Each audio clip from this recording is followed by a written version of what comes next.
During times of uncertainty, it's comforting to know we have a healthcare system in our community that's been committed to supporting us for well over a century.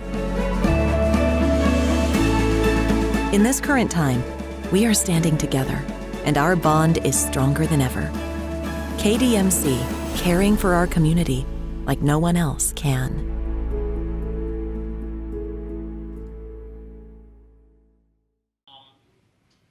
Thank you, Chris. Would you agree that you guys played probably better than you may have expected to, given the layoff, and especially given what you said about the practices when you first came back from the layoff? Yes. Yeah.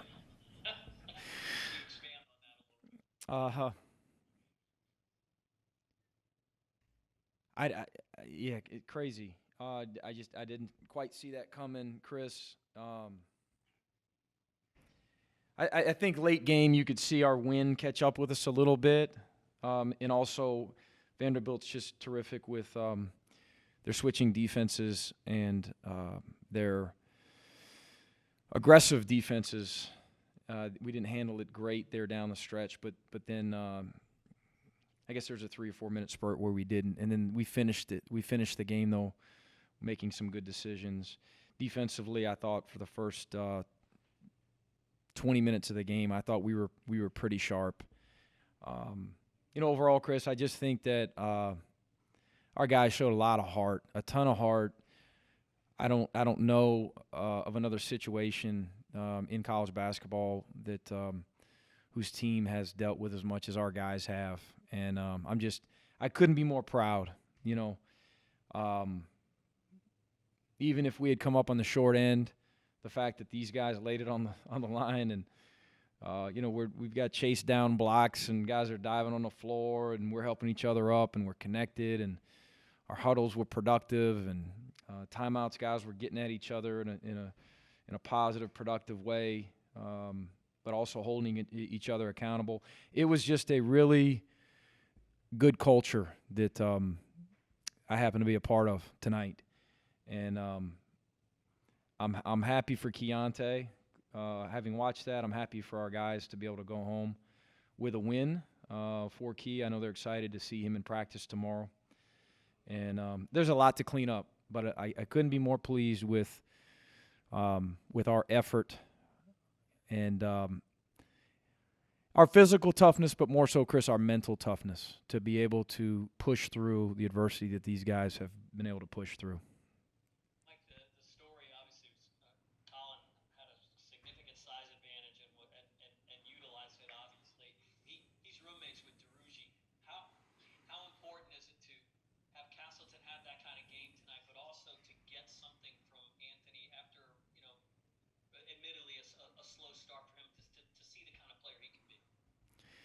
Yeah, I thought it was really big with both of those guys.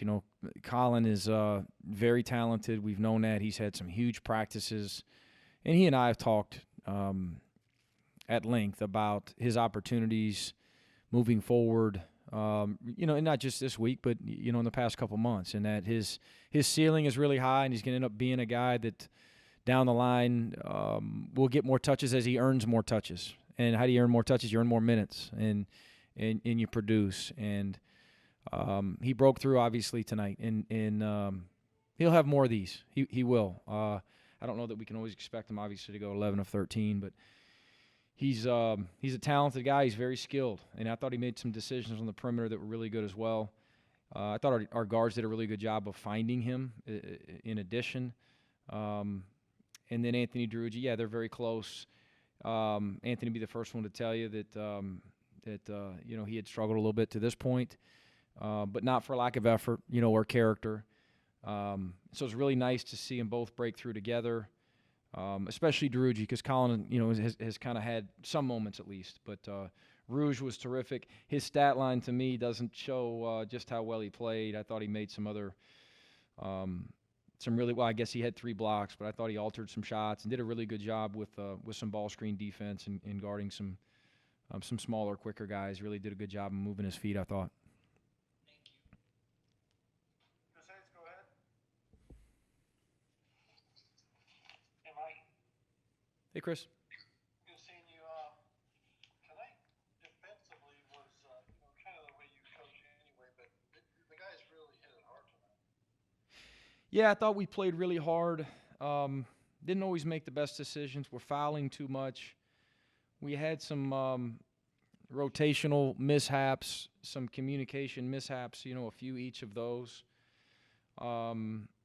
Some scouting report mishaps in terms of, this guy's really good at driving this way, and all of a sudden we're forcing the wrong way. Some of that is adjusting to playing a little bit faster. Some of it is, I think, the time off. Some of it is Vanderbilt makes you prepare for so much stuff offensively and defensively that it's really hard. It's not a very simple report, when you're trying to prepare for these guys. But the physical effort, I thought, was really good. Yeah, you're faced with a guy like Scotty Pippen Jr., 10th leading scorer in the nation. You hold him down. You also had 9 steals, 9 blocks, I believe, and they had 16 turnovers. Just if you're looking at the numbers strictly, it was a pretty good night, productive-wise. Yeah, definitely. I wish we had guarded the three a little bit better. We didn't do a very good job on a couple of their shooters. But again, some of that is because of the actions that they run, and they're good screeners. They're a really good passing team, and we needed to do a better job there on their shooters. But the physical effort, you said. I mean, we were flying around and getting hands on basketballs, and ultimately, it's what I think led to an offensive night where our numbers are probably a little bit misleading. We're not this good offensively, but I just thought that we got a few easy ones based off of that were led to, by some blocks and some steals.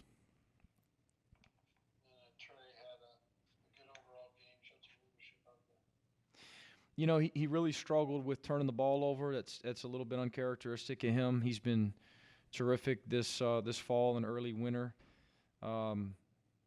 He's a guy that puts a lot of pressure on himself. Did some other really good things, but I know it'll be really important to him to handle the ball, a little bit better moving forward. But he played with some physical toughness. He was plus 18, so despite his turnovers, when he was on the court, we were good. That plus minus is really important to us. All right, thanks a lot, Mike. Thank you. Hey, Coach, congratulations. Appreciate you doing this. Hey, Graham, thank you. Not to be really overly dramatic here, but kind of an impossible situation in a sense for a guy like Anthony DeRucci, who had been struggling, sat out so long, struggling to start the season, and then normally when you become a starter, I'm sure you want to be excited, but the circumstances surrounding everything, and then to play 27 minutes the way he did tonight, I guess he didn't really know until close to tip-off that he was going to get the start, just kind of figured he'd have to work for it. What have you seen out of him, and what do you make of his performance tonight? Yeah, and that's a great point. It's something that's probably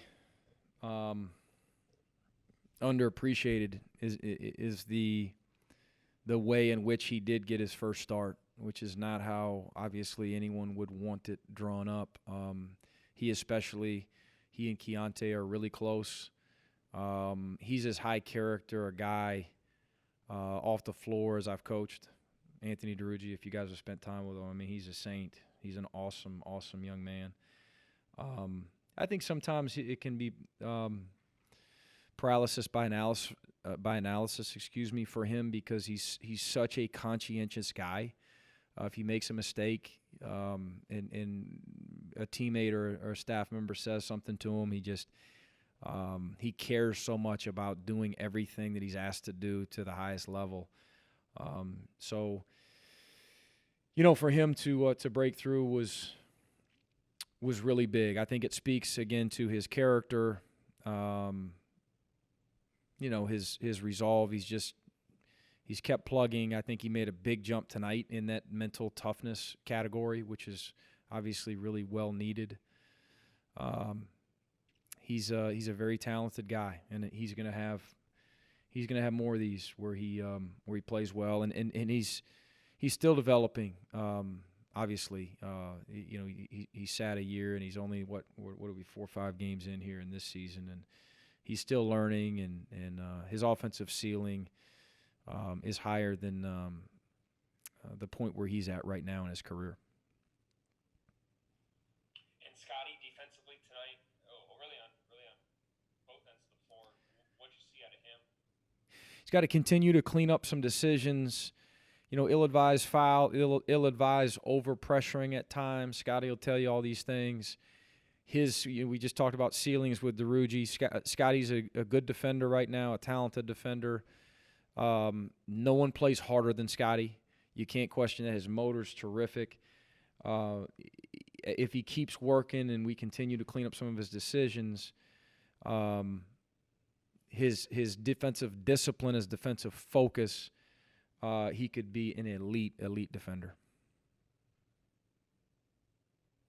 And we've talked so much with you about wind conditioning. Quick turnaround is going to be another one of those great mottos, especially as we get into SEC play here. But you got a tough one against this LSU play, especially that kind of an opposite front court challenge for you than this night was. What do you tell your guys heading into practice tomorrow? If you practice tomorrow. Yeah, no, we'll go tomorrow. No time for a day off right now. Unless we're from a compliance standpoint, we've got to take one, but a day off doesn't fall in these next couple, so we'll take advantage. And our guys are beat up right now. This is the most they've done, obviously, in a long time. So it's not like we can go overly long tomorrow. We can't recreate or revamp anything that we're doing. It'll be more of a mental preparation than anything. I'm sure we'll be traveling till the wee hours of the morning, and then because it's an early tip Saturday, we're going to have to go early tomorrow to go early the following day. I hope I'm getting my days correct. It is Wednesday night, right? So we'll go Thursday, Friday early for the early tip Saturday, which leads to an even quicker turn, Graham, and mostly mental, some physical recuperation, with our medical staff, with Duke Werner and the cold tubs and all that type stuff. But as we do go a little bit shorter these next couple of days, we got to continue also to not only scout LSU and give ourselves the best chance to be competitive, but find ways to get at our wind, and to continue to get back into the physical shape, which leads to mentally carrying out a game plan, mentally the mental discipline, the decisions. We want to be in as good a shape as we can be in, and we got to continue to chip away at that process. Every opportunity we've got to be between the lines. Just one quick more one for you here. Obviously, it must have been tough for everybody, Keyontae, everyone on the team, not having him around for the first game. What did you guys do before the game to talk with him, talk with the team amongst what that would be like? What was that pregame like in terms of discussing Key? There's been so much emotion with this group throughout the past couple weeks, and it's been very, very difficult, of course. These last 2 or 3 days, as we've started playing again, and Keyontae, of course, has been a part of it in practices, a part of, this was his scouting report. We talked about that. He was, as we went through Vanderbilt's personnel and offensive and defensive keys to win this game, he did that. And he was as prepared as we've ever been as a staff to address our team. It was incredible. He had been over it so many times that before he even clicked the space bar to get to the next slide, he had the next slide memorized. I mean, I've never been able to do that. That might take me a week to prepare to get that done. And he was in there early that morning. He was locked in, and so he was very much a part of this. As we delivered it as a staff to our guys, he was on FaceTime with a staff member's phone. So I guess he could make sure we didn't screw it up. We didn't butcher his report. So he was the staff member most responsible for this scouting report.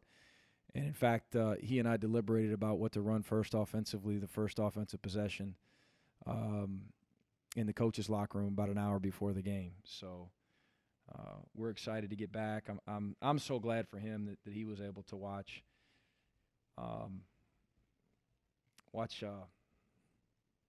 us play well and watch us have some success. I know he's really happy for his teammates.